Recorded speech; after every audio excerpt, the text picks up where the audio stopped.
Welcome to The Explainer. Today, we're diving into a set of really powerful ideas that, well, they question pretty much everything about our modern world. We're talking about critical theory. So let's start with a feeling I think we all know. You're scrolling through a streaming service, right? There are thousands of options, but somehow everything feels kind of the same. You have all this choice, but it doesn't feel like a real choice at all. This feeling, this illusion of choice, that's our way into this whole massive idea. You know, the thinkers we're about to meet, they had a name for this whole thing, the culture industry.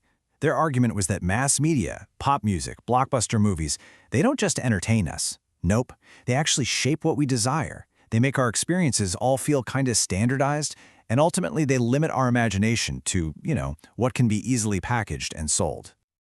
Okay, so who were these thinkers? Well, they weren't just academics sitting in some comfy office.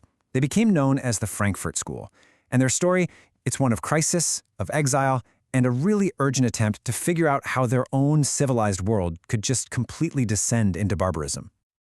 I mean, their ideas were literally forged in the fire of history. The institute was founded in Germany in 1923, but when the Nazis came to power, they had to flee. And this direct experience with totalitarianism, it was absolutely crucial. They watched a modern, cultured society just embrace fascism, use mass media for propaganda, and it gave them this terrifying first-hand look at how even a supposedly free society could be manipulated. And the group that Horkheimer pulled together was just extraordinary. You had philosophers, sure, but also musicologists, psychologists, cultural critics. They smashed all their different fields together to create something totally new, an interdisciplinary critical theory of society. The goal was to understand the whole picture, from the economy all the way down to our individual psyche. This quote from Horkheimer really nails their mission. See, for them, philosophy wasn't just about describing the world as it is, like a scientist just cataloging facts. No, it was about exposing all the hidden things that hold us back, all the constraints on our freedom, so that we could see what our world could be, and maybe unlock our true human potential. And all of this work led them to their most profound and honestly, most controversial conclusion. They started to argue that the problem wasn't just capitalism or mass media, it was something deeper, something we all believed was good. They started to question progress itself. They saw our whole society becoming dominated by this cold, calculating logic they called instrumental rationality. It's a way of thinking where everything and everyone is judged only by how useful it is. Efficiency above all else. Just think about it, how a company might see its employees not as people, but as human resources to be optimized. Or how a social media platform sees us, its users, as just data points to be monetized. That's it right there. So here is the shocking twist. The Frankfurt School claimed that the Enlightenment, the big intellectual movement that was supposed to free humanity through reason, had ironically created a brand new invisible prison. Just look at this slide, the promise versus the reality. They argued that this drive for scientific control and efficiency, when you take it to the extreme, doesn't just master nature, it starts to master people. And that paves the way for new and much more subtle forms of domination. For the Frankfurt School, the Holocaust wasn't some random act of madness. They saw it as the terrifying logical endpoint of a civilization that was obsessed with this instrumental reason, a world where it became possible to treat people as things, as numbers to be processed and eliminated with horrifying efficiency. As Walter Benjamin so tragically wrote, there is no document of civilization that is not at the same time a document of barbarism.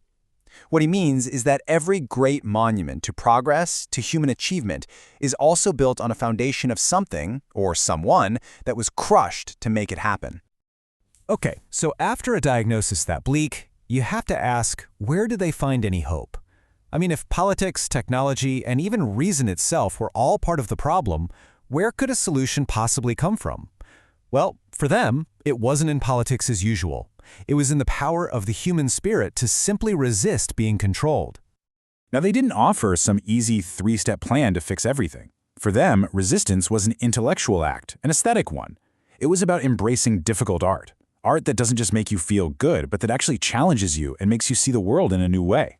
It was about practicing what one of them, Adorno, called negative dialectics, which is basically a commitment to constantly critique everything, to refuse to accept that the way things are is the only way they can be.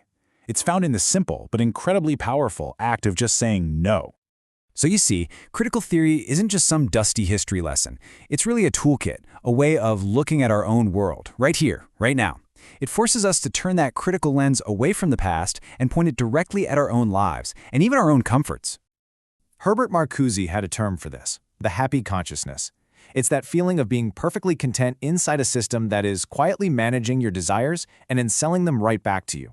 I mean, just think of the endless scroll on your social media feed. It is perfectly curated with stuff to keep you engaged, happy, and consuming. For Marcuse, this is the ultimate, most subtle form of social control there is. And that brings us to our final and pretty provocative question, one that critical theory really just leaves on the table for each of us to answer for ourselves. When we feel content, when we feel satisfied with all the choices that are laid out in front of us, is that happiness a real expression of our freedom? Or is it a sign that we've completely surrendered to the system? Thanks for watching.